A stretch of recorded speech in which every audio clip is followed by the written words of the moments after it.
Okay. So,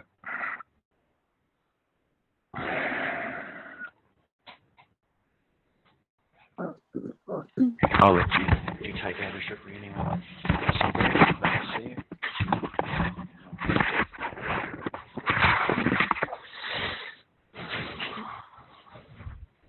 Hi everyone. Hi, Shukry. I thought I'd like to talk to you firstly about the sort of next major project that the Woden Rotary Club's getting involved with, and it's a with a group called My Home in Canberra. I'm not sure whether you've heard of Home in Queanbeyan. Has anybody heard of them? No? Okay. Some years ago, probably close to about 6 years ago now, they had a minister at the Anglican Church out at Queanbeyan who felt he wanted to do something for people with long-term mental illness, and he managed to get support through the local community and also through the politicians, because we were having an election, and they promised to fund the project. In effect, what they did was build about 20 one-bedroom apartments, and they've now rented them out to people who have basically long-term mental health issues. So it's been a success. It's been widely supported by the Queanbeyan community, and also a number of the I guess foundations that you know, like to contribute to social welfare. So My Home in Canberra was set up specifically to look at people in Canberra, and what I'm going to do is talk you through some of the results of the 2010-11 census. So if I scroll down, okay, so we'll start off with what the need is, and you can see from that there's basically felt that there's about 8,000 people who have a mental disorder and who require help. And the ABS data showed that there was something like 1,700 odd ACT residents who were homeless in 2011. And this is the second highest rate in Australia. And you go, well, that's not a good outcome for Canberra or the ACT. You know, we have this notion that Canberra is a well-off society, and these sorts of problems just don't exist. Unfortunately, mental health or illness is a disease that really doesn't discriminate. And it's not based on gender or income or age. So the problems and things associated with it, I guess, alcohol and substance abuse is one of the things that is affecting particularly young Australians. But when you look at the other figures, you see that 14% of 12 to 17-year-olds and 27% of 18 to 25-year-olds experience problems. And most of these problems, 75% or so, occur before the age of 25. And I guess substance abuse accounts for 60 to 70%. And it's mainly for the younger age group of 15 to 24. So we believe that 85% of homeless people have at least one mental disorder, and it's estimated that there are 350 people in the ACT who have a longer term mental issues, and they either at risk or are at risk of becoming homeless, and who often live in unsuitable accommodation.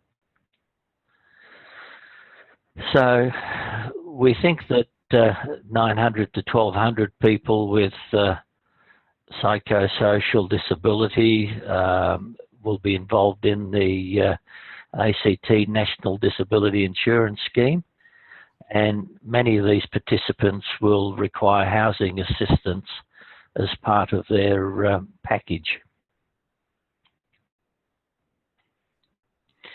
So what's the concept for my home in Canberra? And it's basically to try and provide 20 to 22 people with enduring mental illness with a safe, secure, purpose-built and cost-effective long-term accommodation.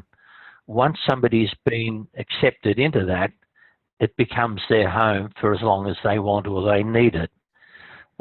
We envisage the building to be low-rise style and designed to meet the needs of people with mental illness. Resources and support to encourage residents to participate in everyday activities. So, you know, things from some can work, some will need help with cooking or cleaning or budgeting, and perhaps even do some gardening to include their inclusion within the community. We've got a preferred location at the moment, which is in Curtin, opposite the Curtin shops. It's a large block of land. Curtin's pretty close to the geographic centre of Canberra, and Curtin's the block is close to the shops. It's close to transport, and it's close to the Canberra Hospital. That's the details of the block. We've got a survey of it. It actually belongs to the Uniting Church and the St. James congregation. That white grey rectangle is actually the minister's residence, and the spot to its right is a car park, a carport, I should say. The rest of the block is vacant, so you know, it's a case of trying to work out how many units we can fit on. And obviously, I think in talking with the ACT planning people, they've indicated that we can build up to 4 stories, but our intention at the moment is not to quite go up that high. So the site's owned by the St. James Uniting Church.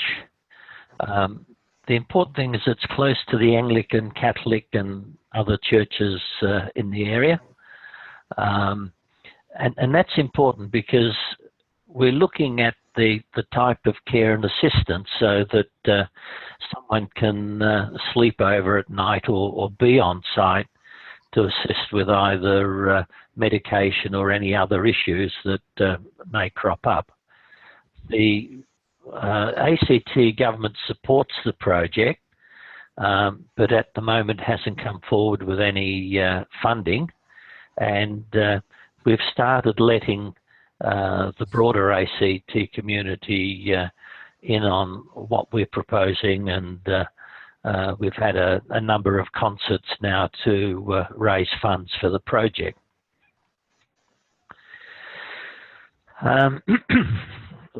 My home in Canberra has now become a registered incorporated body with charitable tax status.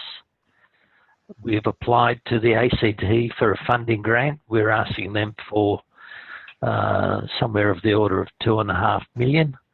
And we've also applied for a federal government grant as well. And we're looking at trying to get half the money from each. The grants will fund the actual construction, and at this point in time, we believe we'll need more funding for the ongoing running costs. And with the tenants, we believe that 50% of their income would go towards funding the ongoing cost. The Woden Rotary Club, as I said, has indicated its support and has started raising funds to help the project. So fundraising's continuing, and we're now looking at asking other service clubs, both Rotary and Lions, to help us, and looking at contacting some charitable trusts and the various clubs in the ACT to help fund the project. That fourth point, the ACT government is saying to us now, look, if you get the funds, that's one thing, but they would like to see income generated by the type of buildings that we build on the site, so that not only will it mean that there'll be the ongoing funding to support the work, but that in 20 years' time, we'd also be able to refurbish the complex without having to go to them cap in hand again. So that has basically meant that it's increased the size of the project, so that we now have to look at what facilities will become income generating, so that we can continue operating without having to do basically fundraising and sausage sizzles and that sort of thing. The timeline that we're proposing is there in front of you. The first part, I guess, is trying to raise enough funds so that both local and federal governments will turn around and say, yes, you've shown that you can at least raise your funds and we'll help you. But the design and documentation, we think, is going to take us about 9 months. The approvals with government and so on will be about 6. 3 months to actually call tenders, and we believe about a 2-year construction period. So looking around 2020 is when we'd have it open. So I guess from my perspective, any support that you guys can give us to help raise funds and raise community awareness would be greatly appreciated.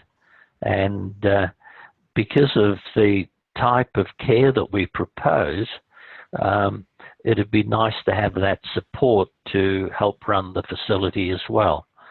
So it's not a case of just building the building and then renting the units out to the residents. It's a case of providing an ongoing service so that they feel both safe and secure and able to live independently within the complex. So that's a broad overview of what the project's about. Anybody got any questions?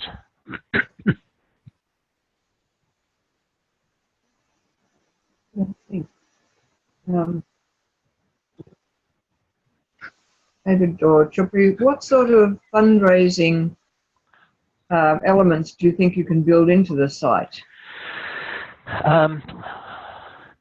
One of the things is perhaps professional officers, so that there's a real shortage at the moment of I guess they're planning to redevelop the pharmacy and the other shops in the complex. So, you know, there's an opportunity there to try and get some sort of medical facility, whether it be a pharmacy or doctors or physiotherapists, perhaps somebody from I guess renting out a room to I don't know, say Salvation Army or anyone else that's looking for some accommodation. So it's building the facility, renting it out, and then using the income from that facility to pay for the ongoing requirements. We can look at, you know, building a couple of extra, you know, 2 or 3 bedroom apartments and renting those out as well. But because of the lease purpose clause on the block, we have to abide by what those requirements are. If we change the lease purpose clause, we then face the possibility of a betterment tax, and that then blows the budget. I was wondering whether, you know, you were thinking of anything that provided sort of helping services to the mentally disabled. Like there's an organisation down in Nara, Slice of Life Australia, that runs a cafe and a kitchen and teaches a lot of disabled people how to cook and how to serve at the counter. And they do sorts of things, and I just wondered if that was on the horizon at all.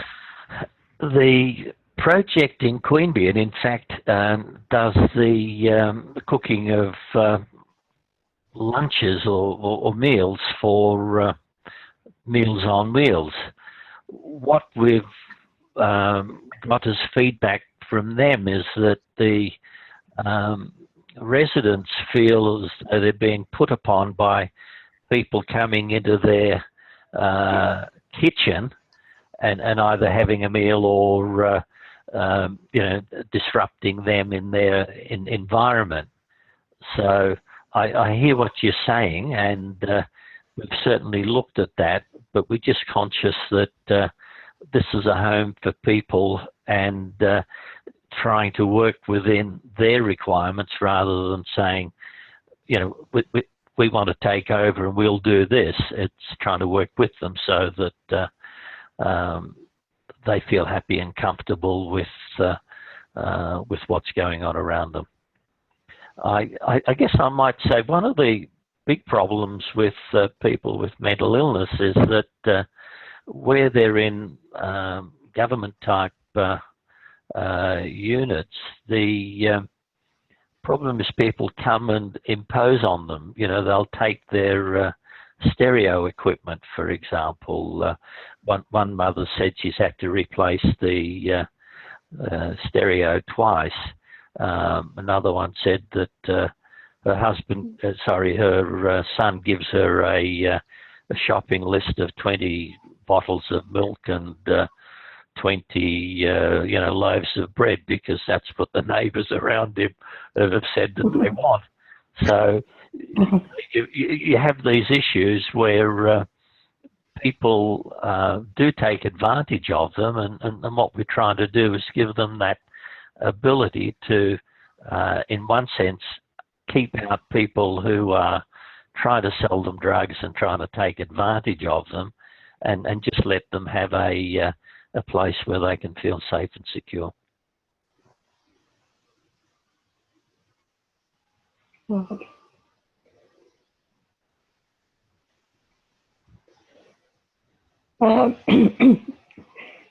Sorry. What kind of ongoing support will they have in relation to their, you know, their daily needs and on-site assistance? Yep. In addition to their own apartment, there'll be a common area, and so they can, if they want to, mix in that sort of common facility. You know, as you said, either to, you know, to cook, or the intention is to basically provide them with at least one meal a day, so that we know that they're properly fed. And the other thing is to have somebody sleep on site, so there'd be basically a 24-hour presence, so that if any issues arose, then whoever's on site can provide that assistance. Right. So will these be sort of paid mental health workers, or? They won't be paid. It'll be more on a voluntary basis, but the part of the logic of having it close to, as I said, the other churches, is that we're hoping that we'll get the support from the communities around us to have people put their hands up and say, quite happy to help. I'm available once a month or once every 2 months or 3 months, and you'd knock up a roster and use the support that you can get. Right. And would these people receive any training for what's required, or just having a presence, or what is it? It's twofold. It's a presence, and if someone has a particular need for counselling or whatever, then we'd call in someone with a specialty to do that.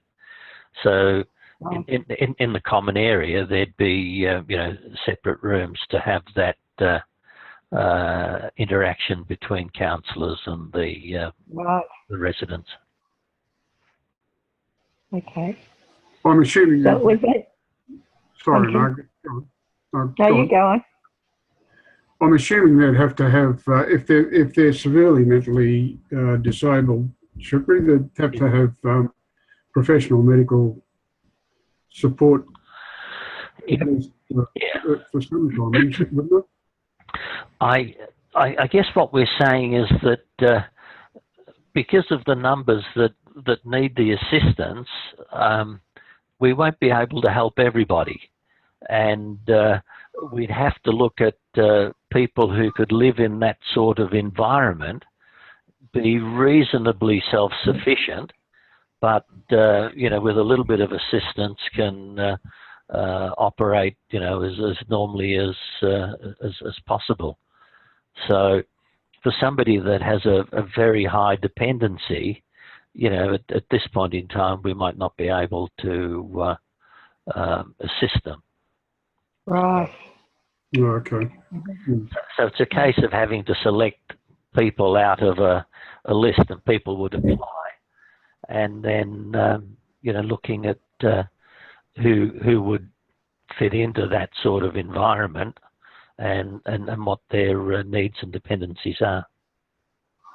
Okay, because my partner is a nurse working in Woden Mental Health, and she deals with a lot of patients or clients, as they call them, that need clozapine for schizophrenia and that sort of thing. And the drugs that have to be monitored quite regularly and that sort of thing. So. Yeah. And look, and as we're starting out, it's very difficult to turn around and say we'll take the worst cases. It's very difficult to say that, and as I said, there's a need for probably 500, but we're only looking at this point at 20, maybe 22, and then work from there. But as David said, I've just come back from the US and Canada and Alaska, and one thing that stood out for me was the number of homeless people, particularly in Seattle, Anchorage, even Vancouver, and I'm going, I just didn't expect that. So I think homelessness is a real issue, and if you throw mental illness on top, it's even worse. Yeah, particularly your figures surprised me a bit that Canberra's got the second highest homeless in Australia. I would have thought that Canberra would be one of the last places you want to choose. Yep. Yeah. And, you know, you think with our climate, no one would want to be homeless either. Yeah, that's right. Yep. Yeah. So, alrighty. So that's what it's about. And anything you guys can do to help us, we'd appreciate it. So I thought if you'd like to have a look at some of the pictures I've taken on the trip on the inside passage, I'll show you those now. That'd be great. Right. Okay, thanks. It's a bit more happy.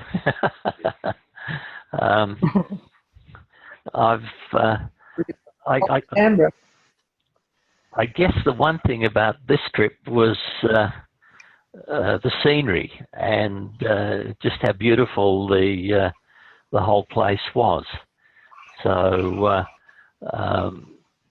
we flew to Vancouver, and this is a photo of the port of Vancouver from the cruise ship we were on. And it's magic. It's you know, lots of water, a very beautiful, clean city, and we thoroughly enjoyed the place. So I'll just flip through some of the things about Vancouver. The Stanley Park is one of the well-known parks in Vancouver, and the area along the waterfront, which this photo shows, you know, you've got people who jog and ride and really take advantage of the scenery and the beauty of the place. I've played cricket there, and Don Bradman describes Stanley Park as the prettiest cricket ground he'd ever played on. Yep. Yeah. Well, you can see just how green and lush the place is, and I guess, you know, these photos were taken in May, and you know, 9 o'clock at night, it's still daylight, and you go, oh, yeah. This is good. So, in addition to the park, you've got the mountains and huge waterways, you know, around the city, and because of the access to other areas, these flotation planes really do a lot of transport of people to and from you know, various locations.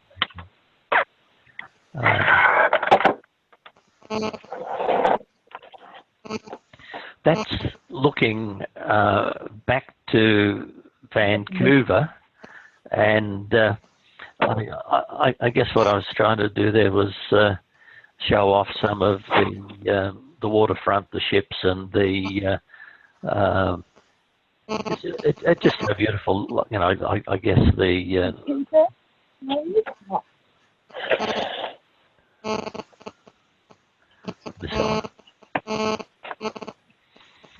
so it's looking over, you know, the mountains to the development on the other side of the waterways,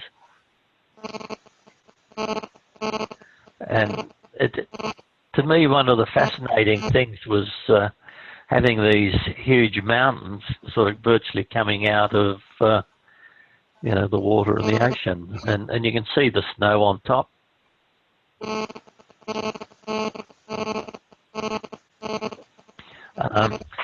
We had a bit of fun while we were in Vancouver, and we went to a place called Capilano, and they've got this very long suspension bridge, and as soon as you step on it, you know, it starts waving from side to side, and you can see the number of people who go there and use the facility.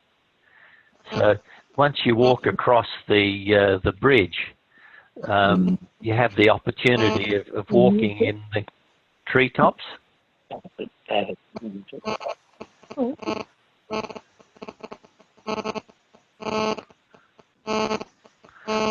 And that's a view through the treetops. When you walk back at the start of the bridge, there's a cliff walk, and you know, it's quite thrilling actually, because it's a long drop below you.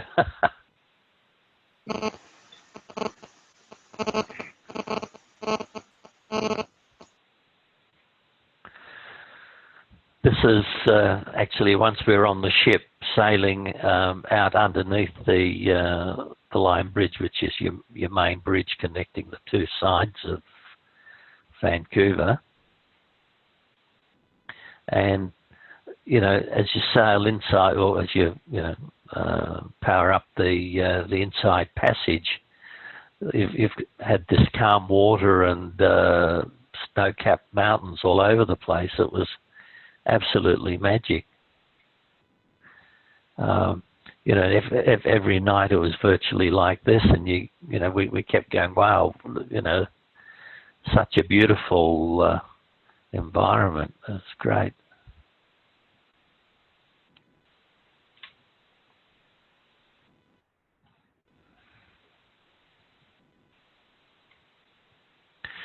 The first port of call was a place called Ketchikan, and apparently it was where the first settlement occurred, and very picturesque, obviously on the side of a hill. It's also the sort of salmon capital, and very, very pretty. This is a part of the walk around, and in fact is the early red light district, and you know, become quite a touristy area now. One of the things about the inside passage was these constant little islands that you come across, and I'm not sure that anyone lives there because of water supply and you know, having to I guess become self-sufficient on those, but they're very picturesque.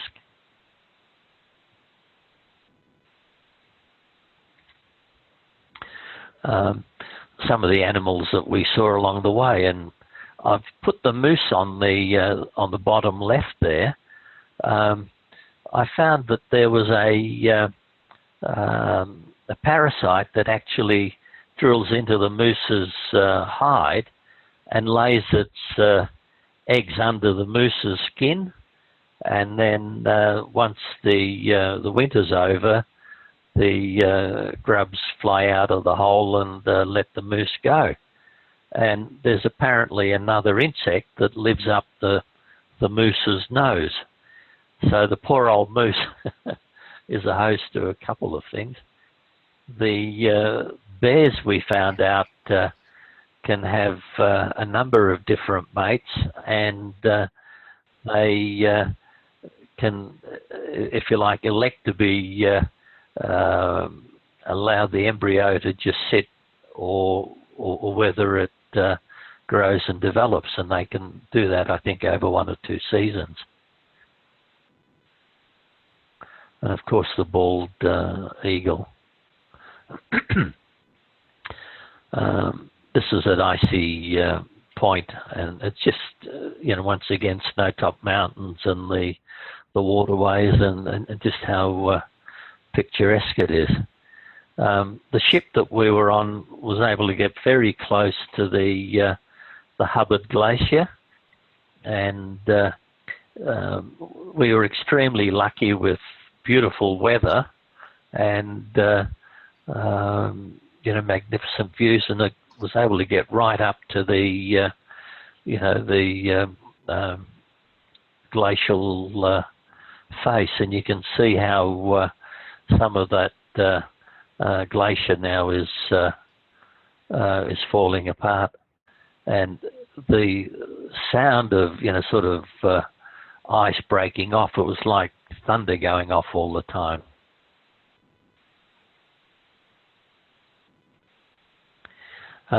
Juneau, which is the capital of Alaska, and this is one side of the harbour, the others to the left, and it's about a half-hour drive, and you can go and have a look at another glacier there, and once again, beautiful scenes, and the blue ice is ice that's been heavily compacted, so it's the very old ice.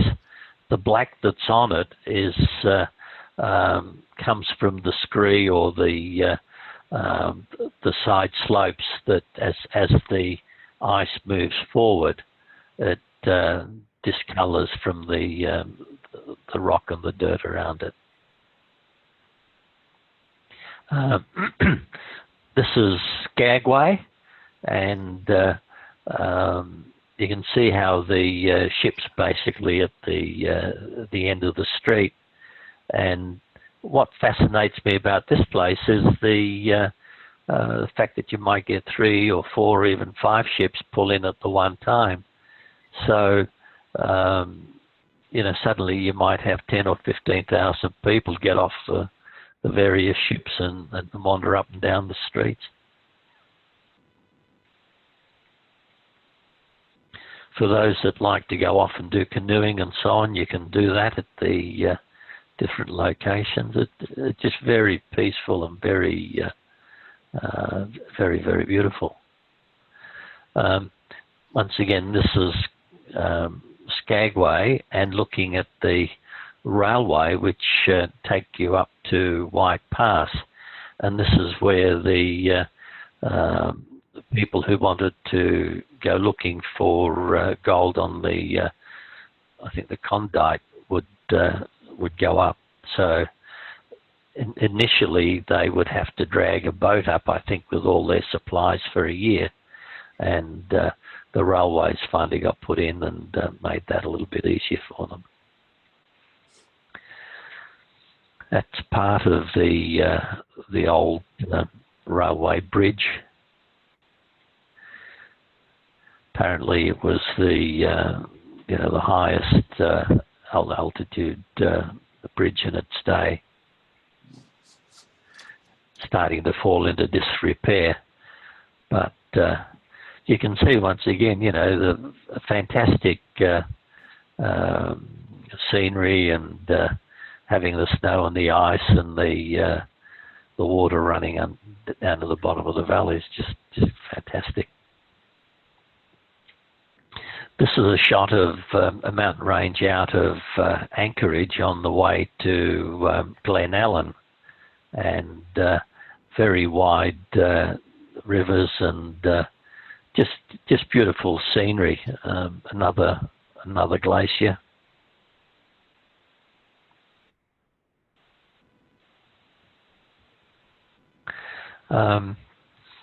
That's Mount Drum, and I think Mount Proctor's to the right, and you go, unbelievable. You go, they're only about 10,900, I think, feet high, or just over 3,000 meters, but they sort of go from nothing to that height, and it just looks fantastic.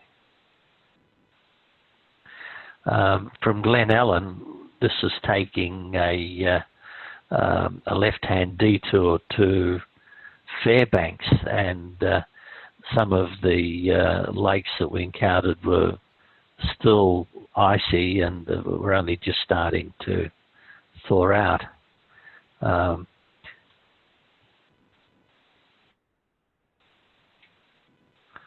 But the colours in the mountains at this point were absolutely gorgeous.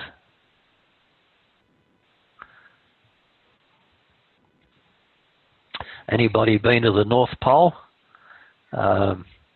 this is Santa Claus's house, and they've made a bit of a feature out of it in the hope that a toy manufacturer would actually go to the North Pole and make toys for kids, but it hasn't been, it wasn't taken up. But the Santa Claus's house has become a tourist attraction, and this is the sort of overall view of the house.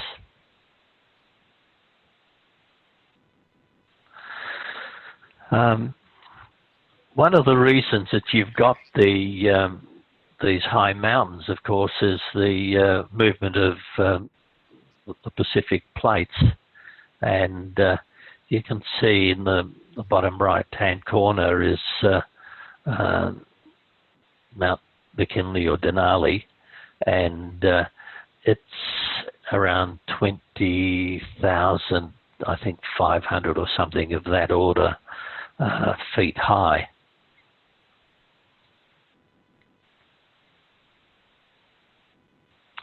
It's basically got a north and a south peak. The north peak's 19,470, and the other one is 20,000, I think 320.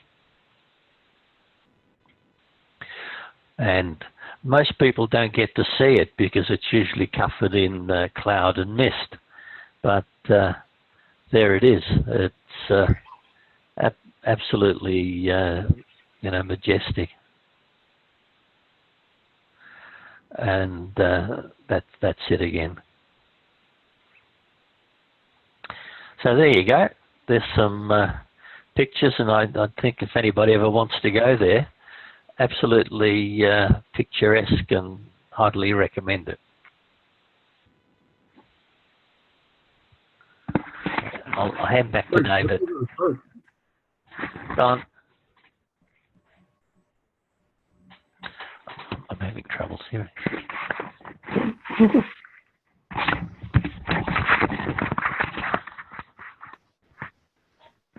Oh. All right, we're back again. Okay. On behalf of the club, I'll thank Shukry for coming around tonight in the cold and giving us first talk of the new year, or two talks, in fact, for the new year. So what I'll do, guys, is I will record them. I have recorded them, I should say, and I'll actually stick them up on our YouTube site tonight. So next, reports. So, Madam President, what have you got for us tonight? Not a great deal. Just the changes to the Constitution, which came about because of changes to the RI Constitution.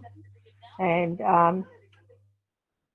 Lyndall has the skills, and she's actually going to draft the documents for being accepted by the club. So I think we've got a little while to get that done. So I've no doubt she'll do that in due course. Had a chat, Lyndall and Ross and I had a chat last weekend. There's quite a number of issues we covered. I think I'll leave Ross to come up. One of them was that we offer to have a bit of a get-together for returning youth exchange students. What we have is a problem in that they, once they come home from youth exchange, they have a debriefing session, which we call rebounders, but then they're left to their own devices unless a Rotary club seems to be able to interest them in staying with Rotary in some form. It might be Rotaract or something like that. Most of these kids, unless they're in a high school where they may be in an Interact club, they tend to get lost to Rotary, and we're looking at ways of retaining them. So Ross made the suggestion, and we thought it might be an opportune time at the end of conference to have a bit of a get-together and promote that before the conference. So what does everyone else think?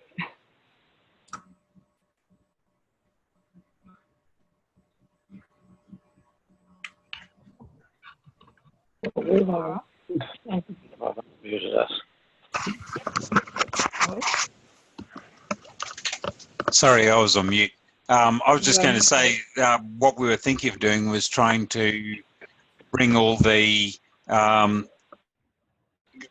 exchange students together, and if they get lost to the normal clubs, then we might as well have a try and see if we can bring them together for the conference as a district, and then see if we can keep them involved with Rotary just by having something once a year and invite all the exchange students to come to the district conference. It could be sort of put out as a kind of reunion, and I think that might appeal to quite a lot of them. Any excuse for a weekend in Goulburn, I'm sure. All right. Anything else tonight, Margaret? No, I'm not. It's Beth here. Yes, yes. Yep. I think it's a great idea, but perhaps we should try and do it more frequently. I guess we've got to start somewhere. But I was thinking if we meet quarterly somewhere, perhaps we could encourage any of the returning students to either meet with us or do something like that. Another idea. Yeah, give us a rundown of their experience. Yeah. Yeah, we could do that. Yeah. Oh, and the other thing is, just on the subject of youth exchange, something we can consider.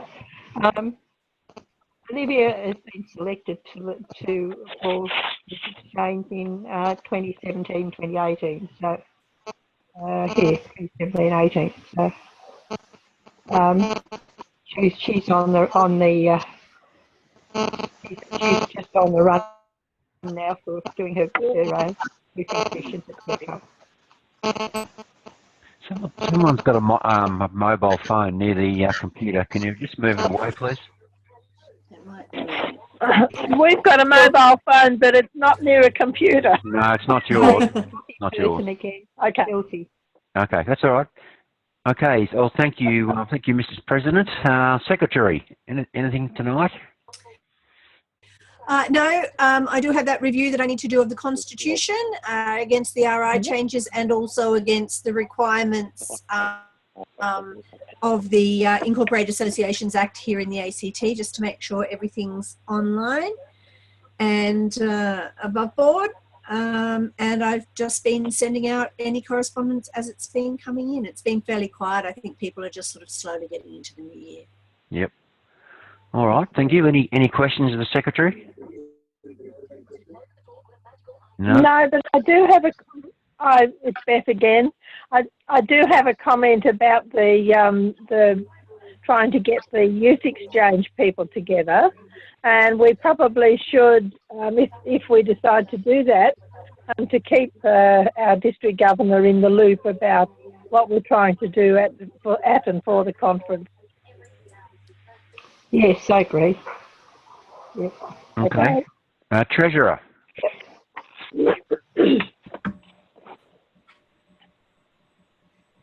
I think you're on mute, Norm. Norm might have gone. Yes, we're going to meet with Margaret tomorrow to see if we can get our signatures up in the bank. And once we've done that, we should be able to start getting data from the bank, things like end of month accounts and so on. Okay. And we'll go from there. Otherwise, nothing from the Treasury. Great. Okay, now around the room. Mr. Walker. I've got nothing much to report. I've got a matter of concern. Can someone help me pronounce the name of the URI president's unfortunate surname? It is Germ. John Germ. It is Germ. Oh, Yeah. okay. Okay, yeah. All right, Ms. Richards. How are you tonight? I'm well. I just want to let everyone know that the South Narra Rotary Club is having a sportsman's dinner night. So Jim Maxwell is hosting the event, and more information can be found on the South Narra Facebook page if anyone's interested in going. Right. Who are they? Who's going to be the guest speakers? Yeah. Jim Maxwell, the ABC cricket commentator. Oh, I see. I thought you. Yeah, okay. He's going to speak as well. Yep. Yes. Great. Kirsty, that's a Gomaderi RSL, isn't it? Yes, it is. Gomaderi Bolo. Yeah. Yes, Bobaneri Bowling Club. Yeah. Yeah. Okay. Anyone else? Judy.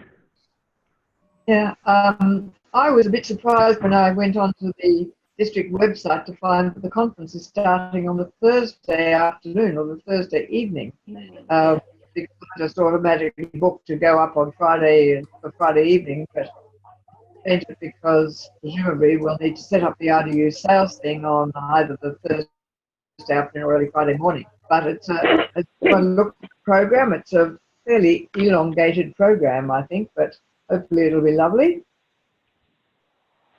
Okay. Judy, we can go up Thursday, Friday morning, but I'd already booked anyway, and but the students are not coming until Friday.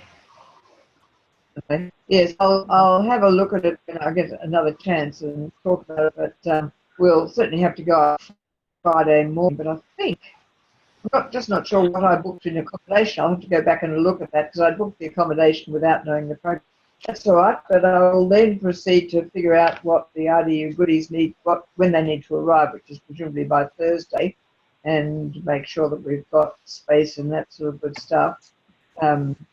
Yes, so that was all. I'm still having some trouble getting a date out of the show and shine thing at Albatross.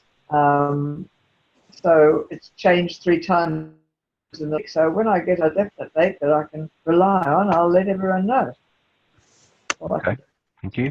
Ross McConnell, where are you hiding? Yep, I'm here. 2 things.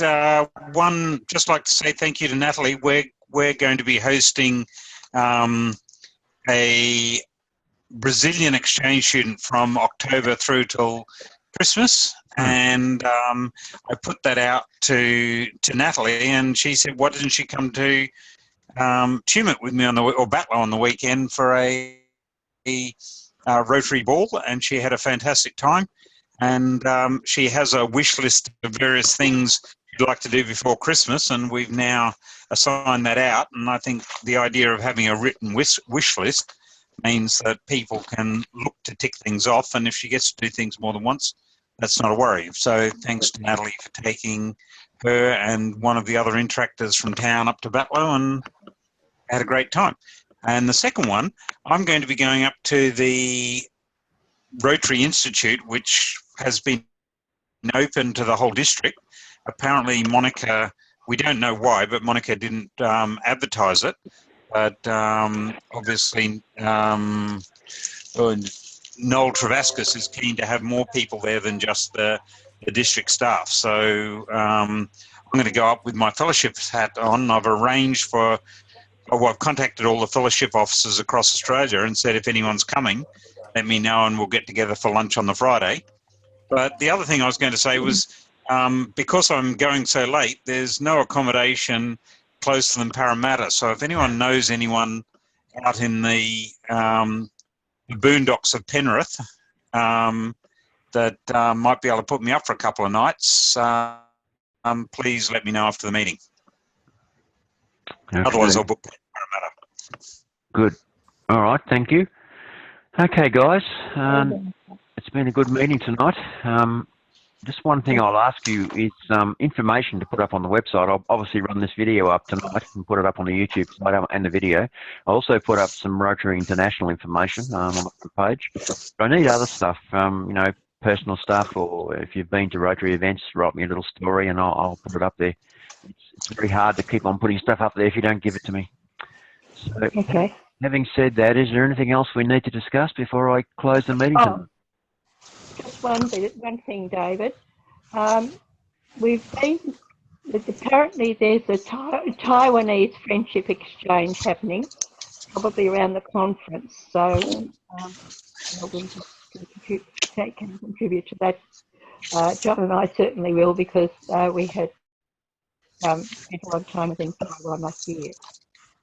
But, so what's that entail? I don't know. I think I'm not sure who's actually organising accommodation and things like that. And the other thing is there'll probably be some more information coming out about what's being decided or what the program might be. So. Okay.